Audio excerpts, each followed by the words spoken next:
এই তোমার আসার সময় হলো। আমি কখন থেকে বসে আছি, আমার আসার নামই নেই। আর বলো না, অফিসে একটু জরুরি কাজ পড়ে গিয়েছিল, তাই একটু দেরি হয়ে গেল। তুমি কখন এসছো? এই 3টের সময় এসেছি, কখন থেকে এখানে বসে আছি। মহারানী খুব রাগ হয়েছে মনে হয়। জানো, তোমার চোখে আমি আমার পুরো পৃথিবী দেখি। আচ্ছা শাহিন, তুমি তোমাকে এত ভালোবাসো, তুমি আমাকে বিয়ে করবে তো?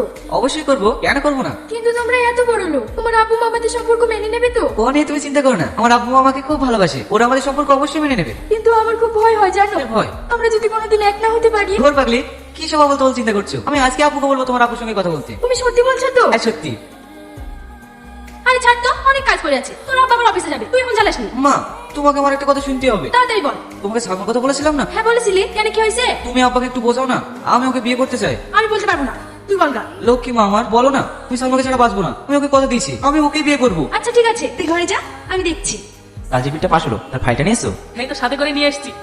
কি গো, আজ তুমি অফিসে যাবে না? হ্যাঁ যাবো, কেন কিছু বলছো নাকি? বাবু একটা মেয়েকে পছন্দ করেছে, ওকে নাকি ভালোবাসে, বিয়ে করতে চাইছে। কে সে মেয়েটা? মেয়েটার নাম সালমা, শোভানগরে বাড়ি।